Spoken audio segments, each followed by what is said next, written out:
कन्नौज राज्य का राजा सुरेंद्र बहुत ही विचारवान और तर्कशील व्यक्ति था। उसकी तीव्र इच्छा थी उसके राज्य की प्रजा मूढ़ अंधविश्वासों के चंगुल में न फंसे। महिमा प्रदर्शन करने वाले व भविष्य बताने वालों से उसे काफी चिढ़ थी। उसका इरादा था कि अपने वाक चातुर से मासूम लोगों को धोखा देने वालों को कड़ी से कड़ी सजा दी जाए। उसका पक्का विश्वास था कि ऐसे लोगों में सचमुच ही कोई योग्यता नहीं होती थी। ऐसे लोगों की कुयुक्तियों तथा कुतंत्रों का पर्दाफाश करना चाहिए और लोगों में उनके प्रति जो भावना है और अंधविश्वास है उसे दूर करना चाहिए। गुप्तचरों द्वारा उसे मालूम हो गया कि राजधानी के बाहर के एक बरगद के पेड़ के नीचे एक सन्यासी बैठा हुआ है, जिसके बारे में लोगों का कहना है कि वह कई अद्भुत शक्तियों से संपन्न है। इस विषय को जानने के लिए वह स्वयं उसी दिन शाम को उस सन्यासी के पास गया।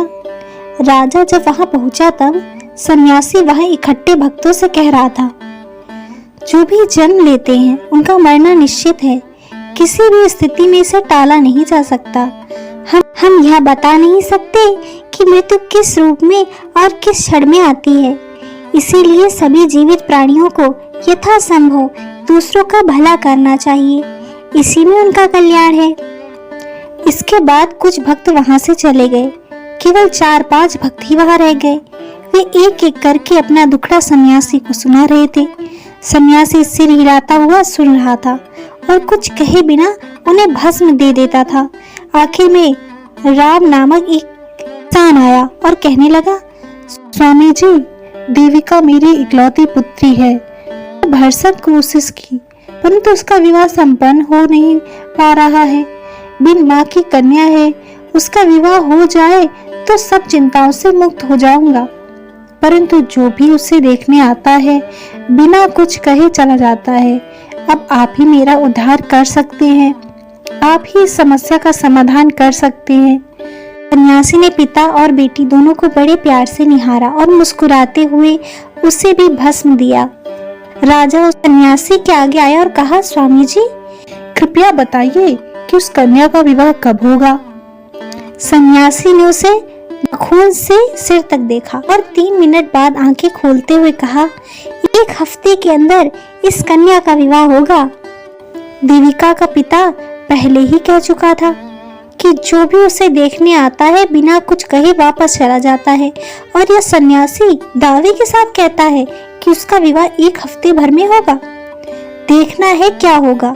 राजा ने मन ही मन सोचा कि सन्यासी के ढोंग का पर्दाफाश करने के लिए यह अच्छा मौका है।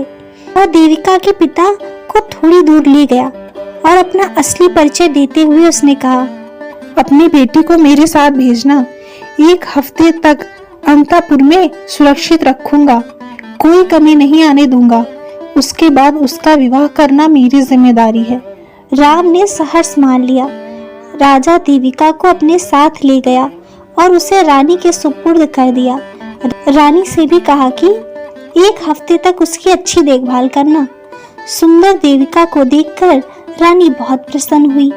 उसे अपनी परिचारिकाओं को आज्ञा दी कि सभी सहूलियतों का प्रबंध हो और कोई कमी न हो। इधर प्रजा ने शिकायत की कि वन्य मृगों ने गांव में आतंक मचा रखा है, जिसके कारण गांव वालों को बड़ी तकलीफें सहन करनी पड़ रही हैं और रात दिन भर भय का माहौल है। राजा तीसरे दिन शेरों के शिकार के लिए सिपाहियों को लेकर निकल पड़ा। गांव और जंगल की सीमा पर ही डेरा डालकर उनकी समस्या को दूर किया। पश्चात 2 दिन बाद राजा को अकस्मात देविका की याद आई, जो अंतापुर में रह रही थी। सन्यासी का बताया समय आज खत्म होने वाला था। सन्यासी का सच आज खुलने वाला है, यह सोचते हुए राजा बड़े ही उत्साह के साथ राजधानी की ओर निकल पड़ा।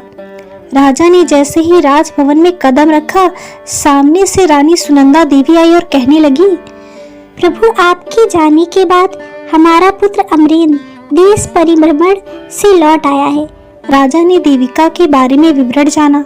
तब रानी बोली, महाराज, मेरी जानकारी के बिना पुत्र अमरेंद्र ने देविका से गंधर्व विवाह कर लिया। उसका कहना था कि शायद मैं आप उसे विवाह के लिए अपनी स्वीकृति नहीं देंगे, अतः उसने यह कदम उठाया। राजा आश्चर्य में रह गया। वह गिरने ही वाला था कि अपने आप को संभाल लिया। उसने सोचा, अगर वह अंतःपुर में ही रहा होता तो यह विवाह नहीं होता। थोड़ी देर बाद पत्नी समेत पुत्र अमरेंद्र वहां आया और पति पत्नी ने राजा के पैर छूते हुए प्रणाम किया। हफ्ते भर में सन्यासी के कहे अनुसार यह विवाह संपन्न हुआ। इसीलिए राजा क्रोधित नहीं हुआ। उसे लगा कि सन्यासी को विधि लेखा पहले से ही ज्ञात है। उसने वर वधू को सहर्ष आशीर्वाद दिया। दूसरे दिन पुत्र और बहू को लेकर राजा पत्नी समेत सन्यासी दर्शन करने उस स्थल पर गया, पर सन्यासी वहां दिखाई नहीं पड़ा। राजा ने मन ही मन उसे सादर प्रणाम किया और सोचा कि वह यह जानता होगा कि मैं यहाँ का राजा हूँ। ऐसी घटनाएं अक्सर घटती रहती हैं, जिनकी हम सपने में भी कल्पना नहीं कर पाते। वह सन्यासी निश्चय ही महान योगी है।